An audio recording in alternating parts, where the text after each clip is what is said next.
guys, welcome to How To's with Morgan and Ashley. Two blondes make a right. And you guys are probably wondering what I'm wearing. I'm wearing Natalia, who I played in Star Trek Beyond, the headpiece. Today, we're gonna be doing something a little different. We're gonna be interviewing... Switching it up. Yeah, we're switching it up. Nominee for Academy Award for Star Trek Beyond, Joel Harlow. Joel! His credits include... Pirates of the Caribbean. Alice in Wonderland. Star Trek. Black Mass. From Dark Diaries. Shadows. There's just so much. There's so many. Too many to even list. He's just a plethora of talent. So he is nominated for Best Makeup. So we're going to be asking him some questions and also some of his personal how-tos. Yes, it's going to be a good Enjoy time. the interview. Enjoy it. I think this is cool.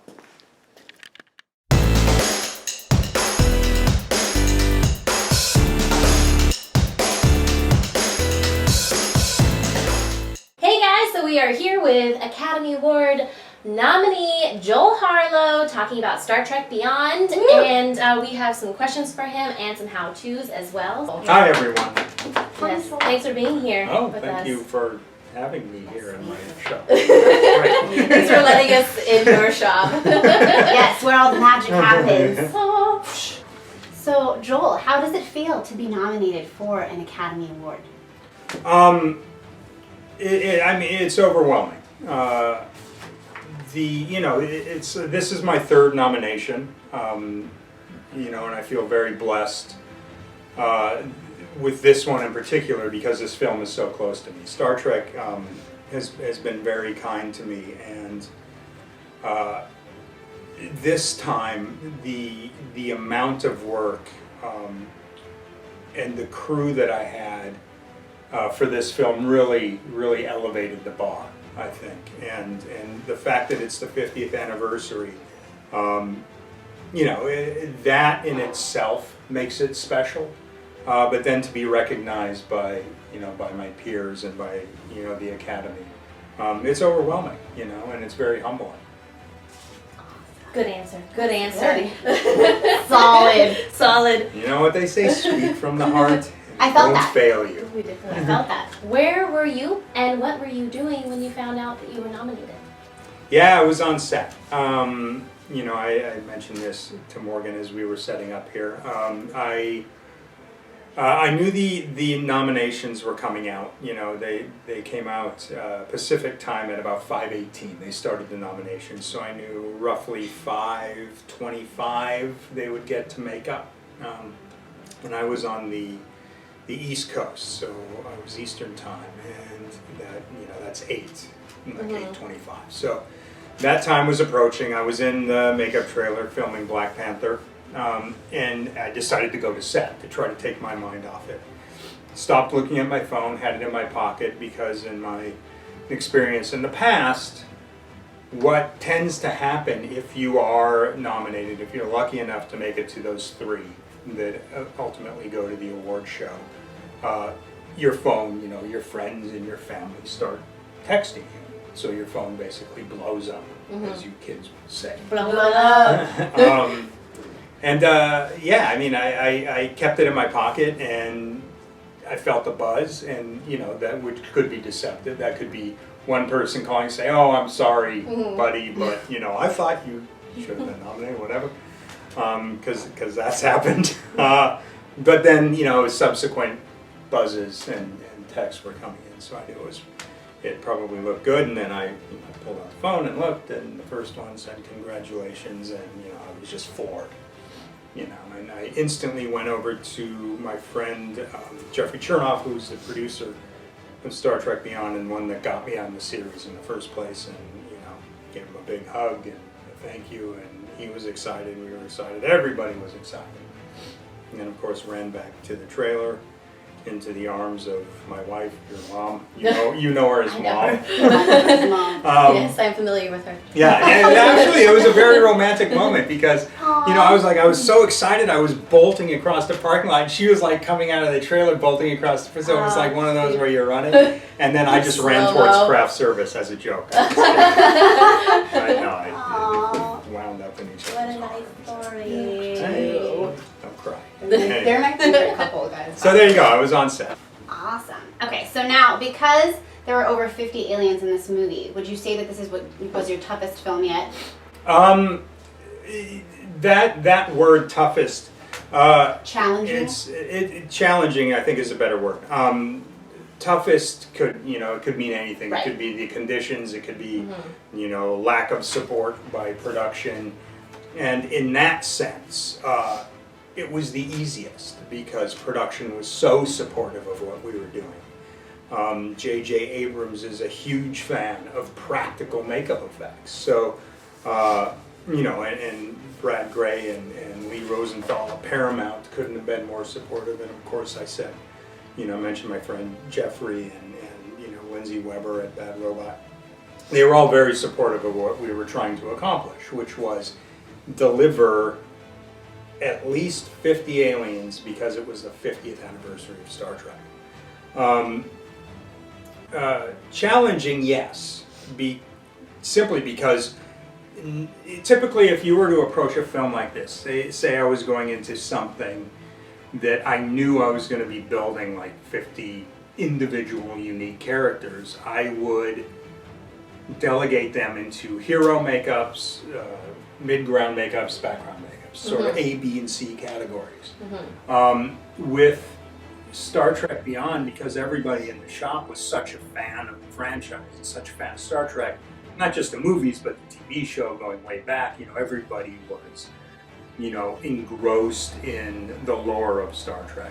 And I think that's what they brought to the creation of these characters, and in turn made 56 A-level hero makeups. Each one of them could star in its own film. So in that sense, the challenge, yes, because each one is vastly different. I keep looking down at this Natalia character, which you're very familiar with because you played it. And there's so much that goes into this character, right? I mean, you tell me. Let me interview you. Enough interview. Okay, so how much went into this character? You playing this character, how much went into it? It was a lot that went into it. It was about a 7-hour makeup, and it was a lot of prosthetic pieces, but it was giant skull cap. Full chest, full back, full arms, hands, then the paint job, contact lenses, teeth. Teeth. There you go. Yeah. So eyelashes, fake eyelashes. So that's just one character. That's just one of 56 characters. Now multiply that and imagine how many elements go into the entirety of what we did. It's staggering, and going into it thinking we've got to make 50 aliens, I would have, been like, how do you approach this? But it just grew, and it grew in such a way that it was infectious, and we wanted to make more, and we wanted to keep bringing more to it, because the fans of the franchise deserved it, for the 50th anniversary. Okay, so Joel, yes. You already have an Academy Award. now. My turn. My turn, me. So you already have an Academy Award. You've been nominated 3 times, and you've won 1. Yes. Okay, so where is that Oscar currently? That Oscar was I won for the first Star Trek, the 2009 J.J. Abrams reboot. I had that award in my possession for one night, the night that I won it, and then I gave it to my parents. Aww. And I haven't had it in my possession since. But So I've do seen they it, display certainly it? when. Yes, of course. Yeah, I mean, I was lucky enough to be able to have them there at the ceremony with me, I figured it was very appropriate that they take it, because without them, I wouldn't have been on that stage. I wouldn't have received. I wouldn't have been anywhere close to approaching that stage without their support. So. If you win this one, will you keep it?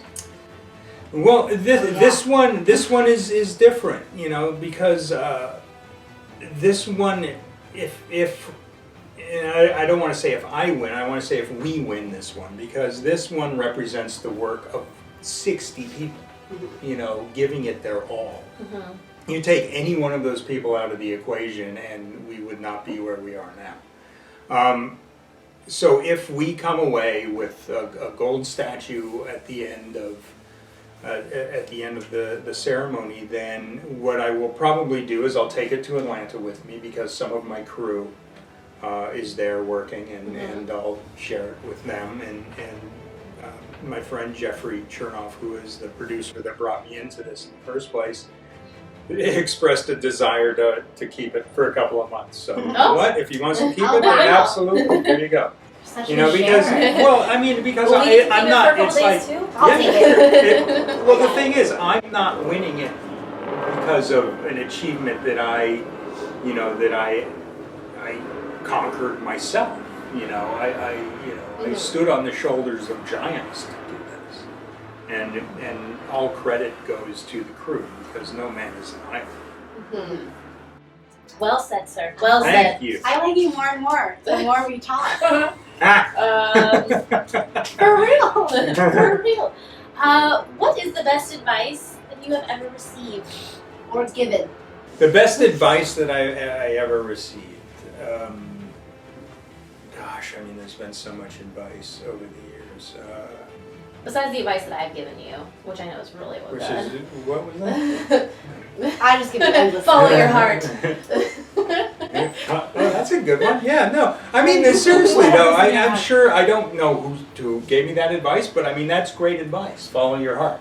Follow your passion. I was You know, just kidding. no, but it is. I mean, and that's the advice I give to people. If your aspiration is to get into this business of makeup, get into the film business in general, I would imagine, do it because you love it. Don't do it to win awards, to get accolades, to make a career out of it. Do it because there's something inside you that makes you want to do it. Where if you didn't do it, you would suffer. Right. You know, and that's sort of what I've always lived by, is I do this work. I mean, this wall behind you, 50% of that is stuff that I've done just because I wanted to do it. You know, and that, if you're an artist, create art. Don't create art to meet celebrities. Don't use this as a means to something else. Right. If you're honest and you're true to your art, everything else will come, and it'll all fall into place. Okay, so now, do you ever feel like if you see another makeup kit, you're gonna lose your mind? Like, oh, one more eyeliner, I've had it. No, I mean, I mean, like I just said, I love creating. So no, I mean, I can't say that I would ever, I would ever lose my mind or I'd ever get sick of it. I mean, if I get sick of it, then it's time for me to step out, because there's so many people that are fantastic artists that want to be in this business that if I lose that passion, I'm going to bow out gracefully and I'll do something else, make room for someone else. But that's a funny story. There's a funny story that goes along with that question, and that is on Star Trek Beyond. We were doing, at every day of that shoot, there was at least one prosthetic character that we were creating. Most of the time it was 4, 5, 6, 20, whatever. But there was one moment where we were doing like 20 makeups a day. These elaborate, characters. And we got in the elevator at the end of the night. It was me and I believe it was Lenny, who's a good friend and co-worker of mine, Richie Alonzo, who's nominated with me for this award. We got in the elevator and we were just so exhausted because the creative output was so intense. I just looked at him, I said, "You guys ever get sick of doing makeup?" What did they say? Yeah. They just laughed because they were on the same page. It's like, you're up at 3 a.m. and you go until 9, 10 at night and you drive back an hour, you go to sleep for, 10 minutes, you get up and you do it all over again. It's like when we were creating Natalia, in Dubai. It was 7 hours into that makeup. We're like putting everything together and suddenly it's done. Now imagine you got to turn around and take it all off at the end of the night, turn around and do that again the next day. Yeah. You've just spent your sort of creative archive on this one application, and then you got to do it again. Yeah. And you got to do it again. You got to do it again. You know, Yeah. however many days you shoot. You know, hopefully in the sequel, you know, Natalia becomes a featured character. Right? Seems to be a favorite of a lot of people. I mean, it's on the cover of 2 magazines. Look at you. It's So proud of you. Yeah, right? I just wore it. Yeah, so yeah, I mean, there was that one moment where we were like, you ever get sick of just doing makeup? You know? Yeah. But, you know, it's like that, it was just, it was just a joke. Yeah. And we weren't serious. And, you know, if I ever felt that way, I know That's that's it, I'm done. Yeah. You know, making for somebody else. So, because this is a how-to channel, we thought we'd incorporate some of Joel's personal It's a how-tos. how-to channel? Yeah. I had no idea. I don't know. I don't know how to do it. But we're gonna incorporate I some of wing it. your personal how-tos. So, how to not let success get to you. Oh, I mean, I guess it all depends on who you are as a person. You know, I don't think there's any magical formula for how to not let success get to you. Success can bring out, you know, the worst in some people. I think it's really important to remember all the reasons and all the people that got you to where you are. And understand that your success is not yours alone. It's a cumulative success of all those influences, all those other artists, all those other technicians that helped you, whether they know it or not, along the way. You know, I mean, I take inspiration from, you know, a great many artists, you know, and they may not know that I'm taking inspiration from them, but I owe them a debt because I have. You know, and all of that gets filtered through and helps me, you know, when I create. So, you know, just remember, it's not all yours. Right. Gratitude. Yeah, exactly. There you go. That's the word. Yeah. Interview you Right? now. I don't even being grateful.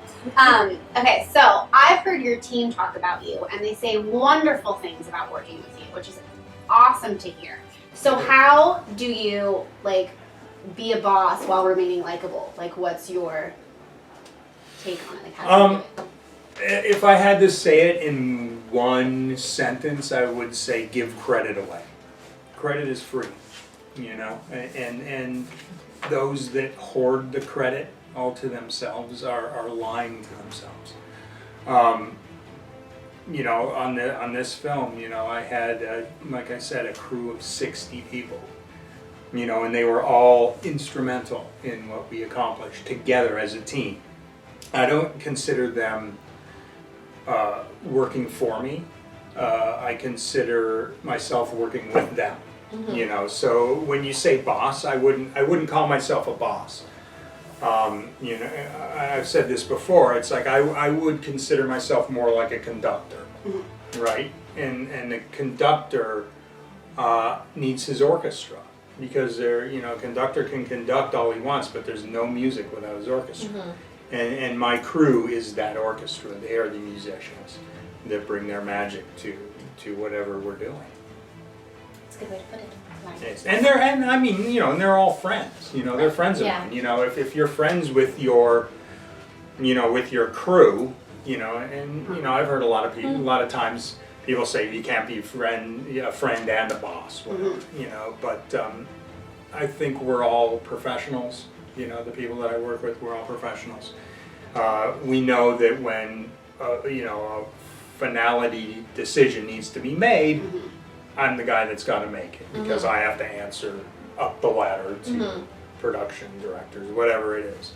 And they respect that, you know, it's a mutual respect, I think, you know, and that makes it easy. How to unwind when you're working on a project? Like, what do you like to do for fun? Is there other hobbies that you have outside of, you know, work? Or do you just work All day. I mean, you know, not really, because You have fun while you work. yeah, exactly. It's like, you know, like I said, I would do this work even if I wasn't making a living at it. And you play video games too. I've seen that. I do. Oh. Play video games. Well, I I mean, witnessed it, okay, so. that's the unwind. Yeah, that's the unwind part. And then me and your mom will go to the movies and go to dinner. And when we're on location, I'm fortunate in the fact that she's able to work with me. She coordinates between the shop and the trailer and keeps us organized. And yeah, I mean, anytime that we have a free weekend or a free evening, we end up going to Pilates a lot. They work out. They work together. She's a hard one to keep up with. That'll be our next interview, how to work with your spouse. Oh yeah, that's a good one. You guys are a romantic bunch. Yes, I right. do love it. It's cute. I don't have any more questions, do you? I do. I have my last question. Last question. So, Oscar day, the big day, how to prep for the day? Like, what do you do? Do you pray? Do you dance party? Do you figure it out? Do you ignore it until it's there? Do you dance to Britney No, Spears? you can't ignore it.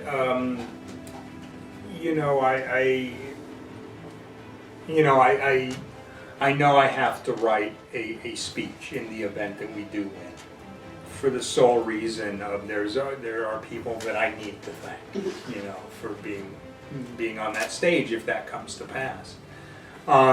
So I would imagine I'll be a bundle of nerves, just like I have been in the past. And I'll probably be going over it and over and over it in my head, and God willing, I'll have the opportunity to to speak those words in front of the audience, those at home and those in the theater. All right. But yeah, I mean, preparing for the big day, I think it's going to be a lot of, Butterflies. yeah, a lot of butterflies, and a lot of should I wear these cufflinks? Should I wear those? Well, we're very excited I'm for so you. excited. Thank you. Congratulations on the Academy Award nomination. Thank you. And everybody, tune in to the Oscars to see. Went to the Oscars. To see it. Yes, because to see it all take place. at least the camera will pan by in the Yes. audience as they announce that. We'll be That's watching from typically home, like, what it'll waving at pan you. by. And I'll You can't see us, but hello. Thank you for being here with us, and thank you. for being our first interview. Our first Yeah, official you interview guys did ever. great. Interview. You It did was great. fun. I've been doing a lot of interviews. You guys had some really good questions. Oh, thank Thanks. you. And don't forget to tune in on Thursdays, guys, for more how-tos and maybe some more interview how-tos. Yes. Follow us on Instagram at How How To To Blondes Make It Right. Tune in on Thursdays, and please subscribe to our channel. Yes. You too, Joel. Yes, Subscribe to I our have. channel, Joel. I don't know. I have too. Probably. You probably have. Where? Make on sure to watch YouTube? the. Yeah. Yeah. This is for Maybe YouTube. I have it. We're on. This is YouTube right now. Cool. Say hello to all the YouTubers. Yes, I will do that. If I haven't subscribed, you can show me how to subscribe, and I'll subscribe. All right. Yes. And make sure to tune in. And congratulations and good luck. Thank you. Thank you, audience. Woo. Cool.